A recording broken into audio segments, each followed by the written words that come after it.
Well, hello, everybody. Thank you for joining us today. My name is Dave Murray, and I am the senior consultant at the DeJulius Group, where we focus on all things service. And I'm glad you're able to join us again for another edition of Service Secrets. And joining us today is Dan Gingiss, and I'm so thrilled to have Dan on with us today. Just to give you a little background for those of you that aren't familiar with Dan, although I know a lot of you are. So Dan is a social care thought leader, and he is the head of digital marketing for a Fortune 100 healthcare organization. Previously, Dan was with Discover Card, where he was part of the digital customer experience and social team. And he really led the design and customer experience of Discover.com when that was relaunched, and played a key role in Discover winning its first J.D. Power Award for highest customer satisfaction, which is really cool. We'll get into that a little bit later. Dan also hosts a very popular podcast called Focus on Customer Service. I'm sure a lot of you are familiar with it. It can be found on iTunes, Stitcher, and SoundCloud. So Dan, thank you for joining us today. Well, thank you, Dave. Great to be here. Very excited to talk with you today. Great. Well, we're thrilled to have you, and we are thrilled to have you coming to our summit in September, which we'll get to at the end of our broadcast here. First, I want to ask you about your current role, working for a Fortune 100 healthcare organization and leading social care and the digital experience. What's that like? What are some of your main challenges in your current role? Well, much like my role at Discover, I'm working in a regulated industry, and that can be both a blessing and a curse. I think most of the regulations are out there to protect consumers, which is something that I very much believe in, and actually am a believer that the inherent ideas of most of the regulations are good, and they match up with somebody who is interested in a great customer experience. Most regulations want us to be transparent with the customer. They want us to not try to hide things from them. They want us to be simple. These are all great customer experience ideas. Where it gets a little tricky is when we start talking about personal information. So at Discover, we'd sometimes have people that would tweet us out a picture of their credit card. And you sort of know, okay, that's not a good idea, right? But in the healthcare industry, HIPAA laws are very complex and they're very strict. And so one of the challenges that we faced is that if you tweet at a healthcare brand and you happen to mention that you're diabetic, the healthcare brand cannot respond with any confirmation that suggests that we are agreeing that you are diabetic, because that would be sharing health information that is protected. What's interesting is even though you shared it first and you put it out there in public, the healthcare company is still required not to confirm it. So that is a big challenge for customer service, right? Because one of the things that I've learned and that I preach based on the best practices that all these companies I've interviewed for the podcast have taught me is that you want to be personable. You want to try to answer a customer's question directly in social media in particular. And so some of the regulations make it difficult to do that. And so we've been trying to get creative about how to do that without having to take every single person to direct message, for example. Wow, that's really interesting. And something I really never thought about, the additional challenges that laws and regulations really place on some of the things that other companies probably just take for granted. Yeah, I mean, if I work for Nike or something like that, there's not much that's personal information that's really at risk, and nothing private that a customer is even going to think about sharing. But even in the credit card industry, as soon as the question got into something about the person's account, we had to take them offline because we're not going to talk about your account in public, even if you're asking about a Nike transaction, right? Which seems like it's not particularly intrusive in any way. We were instructed that as soon as it became an account related question, we needed to take it offline. So then it just becomes about, as I said, how do you do that in a way that still feels personalized so that somebody doesn't go to our Twitter feed or our Facebook feed and see that every single response is please DM us, please DM us, please DM us, right? Which is really not customer service. Right. Those are some challenges. Let me ask you this though, Dan, what do you find to be the most rewarding aspect of your role today? One of the things that I have really gotten into is the focus on health and well-being. And so one of the interesting things I found about the healthcare industry is that it works better when people are healthy. And so it's cheaper for people, it's more enjoyable. And so it's really interesting because on one hand, as a healthcare company, we want our customers and our members to be healthy. On the other hand, the naysayers will say, well, oh, of course you want me to be healthy. That'll save you money.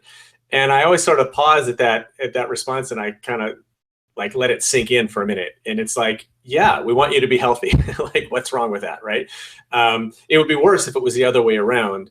And so I've really gotten into that. And one of the things that I like that we've been focusing on is that this idea of becoming healthy doesn't have to be a huge undertaking. It doesn't have to be, that you're all of a sudden, you've never run before and now you're running marathons. It really can be about making small choices in your life to become healthier, walking more, taking more steps in a day, substituting out one unhealthy thing that you eat, et cetera.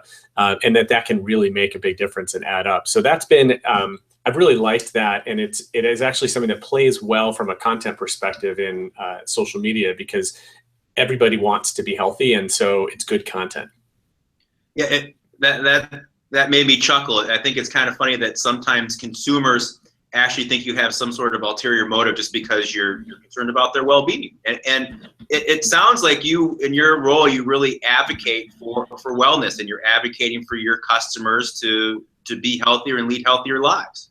Yeah, and we're not the only ones doing it. I mean, I think most healthcare companies have figured this out, that that a healthier population as a whole takes cost out of the healthcare system, and which makes it less expensive for healthy people also. And so just like any business that's based on underwriting, you have to take the whole population into consideration when determining cost. And so a healthier population is good. It's a win-win-win for everybody. Great. You talked about Discover and a potential scenario there. Let's talk about Discover for a minute if we can. And can you share with us some of the work that went into what I mentioned during your intro, the creation of Discover.com? Yeah, so when I arrived I was at Discover for 10 years. And when I arrived on the digital scene, which was really the last 3 years of my time there, we had already seen that the number of interactions online was far surpassing the number of interactions on the phone. Now, that took a lot of years to get there. But once it got there, the charts kind of looked like this, right? I mean, they were just going in completely opposite directions. And so it became really clear that the website, and then eventually the mobile app as well, but at least the time I was there in particular, the website was becoming the channel that people interacted with us on. And so as you start to measure things, or as third parties like J.D. Power or Forrester start to measure customer experience quality, it was becoming really apparent that the website was becoming maybe the key component to those experience scores. And so we really took a lot of time to focus on both what our customers were doing and what our customers were saying. And sometimes those things are not exactly the same. So we would survey them, and we would have focus groups and hear what they were saying. But we also spent a lot of time analyzing what they were doing. And one of the big changes that we made that I thought was great was we figured out on the homepage that there were something like 50 some odd links that you could click, and that more than 3/4 of the time, people clicked one of 4 links. So we got all these links. We're adding lots of complexity, but people are they're showing us that they're coming to the site to do one of 4 things. And so when we redesigned the homepage, we brought all 4 of those things to the forefront. And we said, okay, we understand this is what you're here to do. We're going to make it as easy as possible. Now, the number one thing that people were coming to the website for was to look at their recent transactions, which makes a lot of sense. So rather than making them click through to get to the transactions page, we actually brought the transactions to the homepage. So when you logged in, one of the first things you saw was your last 10 transactions.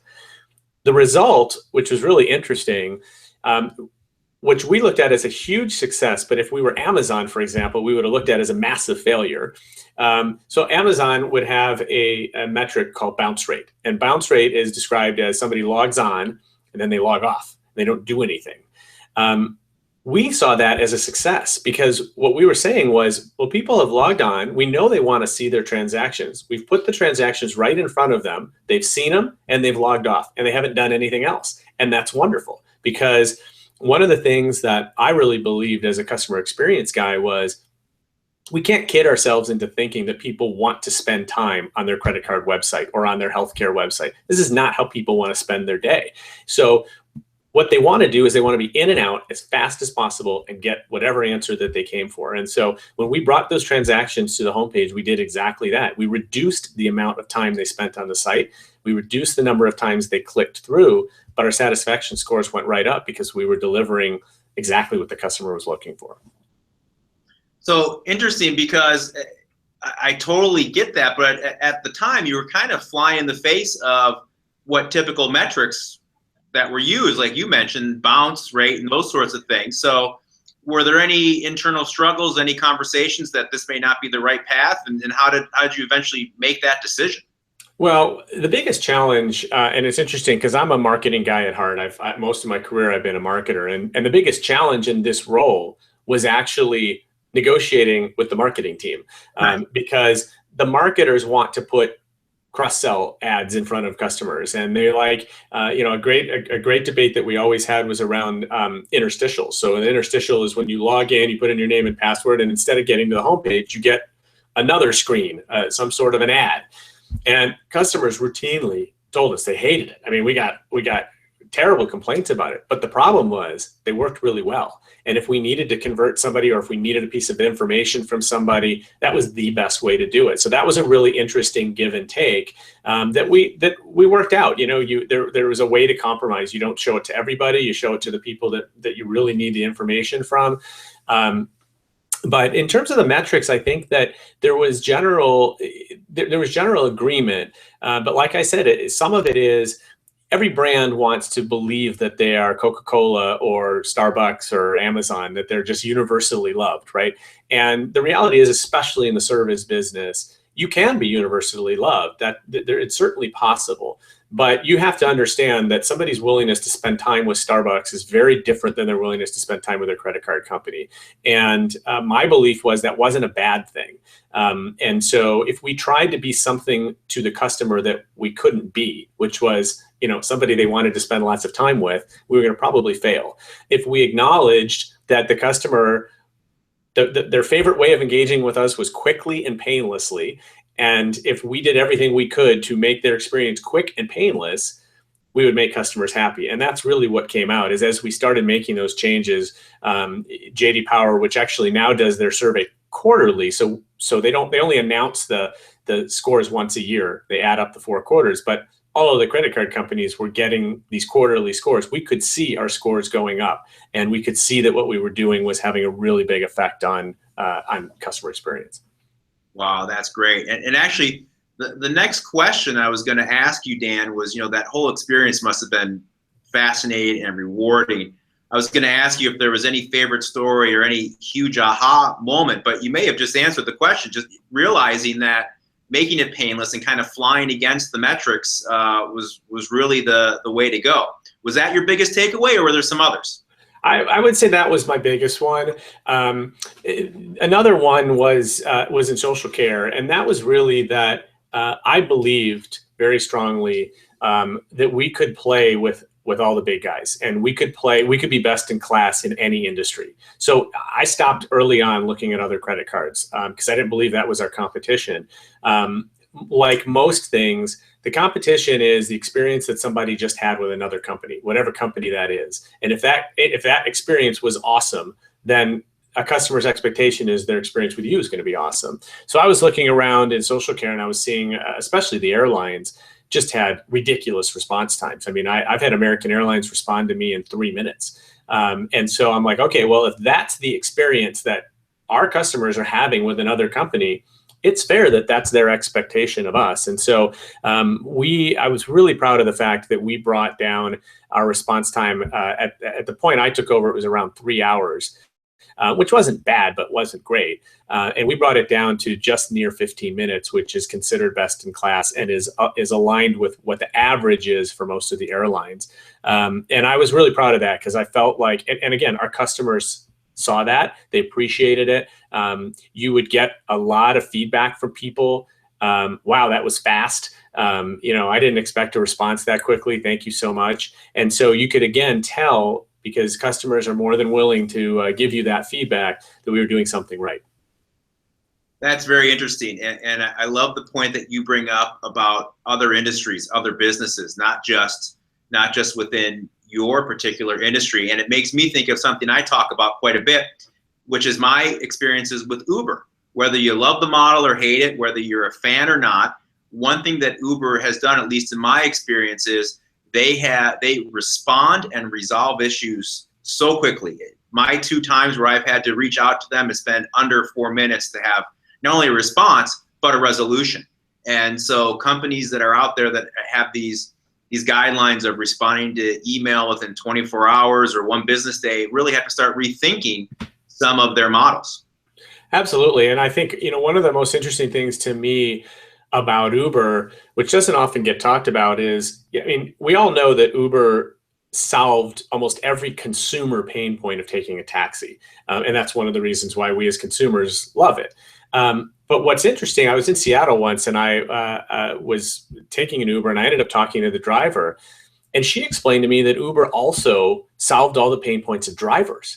And so I was thinking, wow, there's a separate side to this. And I said, well, what do you mean? And she said, well, I used to drive a taxi. And first of all, I had to pay, I forgot how many thousands of dollars it was for the medallion. And that, even paying that, it didn't cover my insurance. So if I got in an accident, that was on me. Uber covers all my insurance. And she said, I was always afraid of getting held up because I had a lot of cash, because people were paying me in cash. With Uber, there's no cash, so I feel safe. And she just went down this list, and I was like, wow, that's amazing. And one of the things, to their credit is, they were able to start from scratch, right? They were able to start from a blank piece of paper and design the experience the right way the first time. And I think as a guy who's worked for really large companies, I know that's almost impossible to do at a really large company. It's the dream. That's what you want to do. But tearing down a website that's been there for 15 years and has layers upon layers upon layers of content and navigation and all that sort of stuff is really, really tough to do. And so I think an advantage of these startups, and there's ones popping up in every industry, is that they get to start from scratch and they get to build it the way even the big companies would build it today if they could start over. You're absolutely right. And boy, some of those startups are very disruptive in their industry and making a lot of changes. For the good. Right. Absolutely. So Dan, let me ask you this. Let's switch our attention to your podcast, which is called Focus on Customer Service. I think it's fantastic. I'm a huge fan of it. I listen to it often. Some fantastic guests that really open up and share about their journeys on creating the experience for their organization or some of the other things they have done. Just curious, do you have a couple of favorites that come to mind over the couple years you've been doing it? Sure. Well, first of all, thank you for listening. I really appreciate it. It is sort of a passion project of mine and my co-host, Dan Moriarty. We realized that we were both passionate about social care and that there really wasn't a podcast out there that was talking about it. There were a ton of social media podcasts. They were all about marketing. There are definitely some good customer service podcasts, but there was nothing that was focusing specifically on this channel. And I think that this channel is unique because it is, as I like to call it, the world's most public customer service channel. And so in social media, the big difference is that when you are engaging with a customer, whether it be a compliment, a question, or a complaint, you're doing so in a public way. And so if you're a company like Discover that has great customer service, that has built a foundation of being, of it being a competitive advantage, this is great because now you get to go out and show people in public instead of just having to tell people on a TV commercial or wherever that you're good at customer service. You get to show it in public. Likewise, customers that are companies that are not doing it well become pretty exposed pretty quickly as well. So we have had some awesome brands. Honestly, they're all great in their own way. A couple that have stuck out to me, we just recently interviewed some guys from Spotify. One of the things that they've done really well and uniquely is they've integrated their product into the customer service. And so Spotify, I'm sure everybody knows, is a music listening service.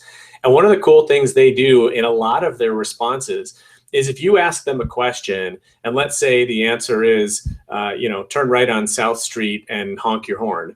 What they will do is, instead of typing out turn right on South Street and honk your horn, they'll actually find songs with titles that when you read a playlist down, it will say turn right on South Street and honk your horn. So I don't know if there's a song called Honk Your Horn, for example, but they'll go and find a playlist that all you have to do is read the playlist top to bottom, and that's the answer to your question.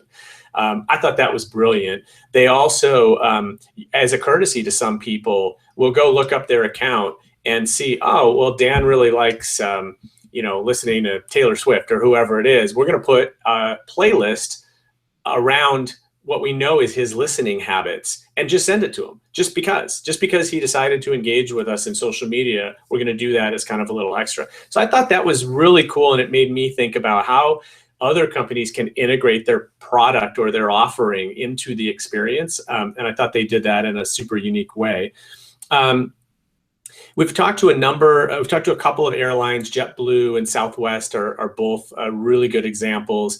JetBlue had a really funny story about a guy who, I don't remember if it was a tweet or a Facebook post, but he asked if they wouldn't mind playing entrance music for him when he walked onto the plane. So he had noted that he was a big wrestling fan, and when the wrestlers all come out in WWE, they have their own music, and that's what this guy wanted.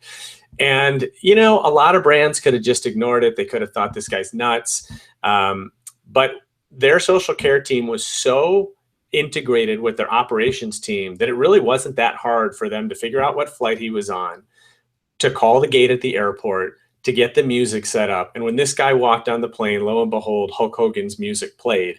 And this guy, if you go, you can find this guy on Twitter. He still won't stop talking about it. And it happened, a year and a half later, or a year and a half ago. And so I loved that example. First of all, I love the merging of offline and online experience. That's one of the things that I talk about a lot, is that everything we do offline now has a chance to come online. And that's why, even as social media professionals, we have to care about what's going on offline, because we may be dealing with it tomorrow. But the reverse is true too, is that how you respond online has a huge impact on the overall perception of your brand and the customer experience. So clearly, this Hulk Hogan guy is a fan of JetBlue for life, and is probably never flying another airline. And so that just shows the power of this channel. Absolutely. And let me ask you this. You talk to so many interesting people on the podcast, and you're hearing so many best practices while you're doing this. I'm thinking that you probably have had a couple moments where you've been sitting there conducting an interview, and in the back of your mind, you're like, I can't wait to get off this podcast so I can go try and implement this in my job right now. Yeah, that's happened. At this point, we just finished our first year doing this. So we're about 30, I think we just recorded our 35th, 36th episode. So we've got, 36 brands that we've talked to. There's, for every brand, there is a unique way of handling it. We interviewed a company up in Canada called Vega, which is a plant-based nutritional supplement company. So think about like powders for shakes and stuff, and they target athletes, but all their stuff is vegan. And so one of the ways that they've decided to show their personality in social media is with food puns, specifically with fruit and vegetable puns, because they're vegan. And so they have some of the funniest, cutest cartoons that they respond to people with that are all, puns. And it's great. It adds so much personality to a company. Think about how I just described them. I said they're a plant-based nutritional supplement company. That doesn't sound really exciting, right. But you go to their feed, and they're a fantastic brand to engage with.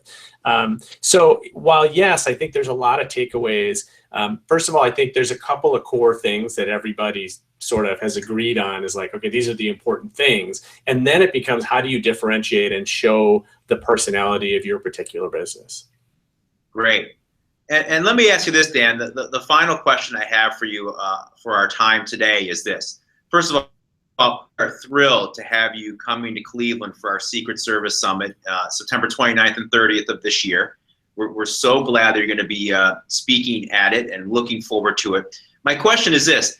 For attendees out there that are starting to plan their trip and trying to figure out what they want to sit and learn and what the takeaways are, what do you think are some of the biggest takeaways an attendee of your presentation will have leaving when you're done speaking?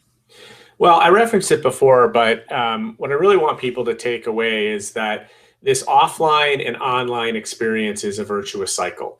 And focusing on getting that offline experience right is going to make managing your social care program easier because you're going to have fewer people complaining. It's just like everything that you and John have been training people to do for all these years is you got to focus first on what's your product or service and the experience that you're providing and make sure that that's awesome, because then you've got people talking about you in a positive way.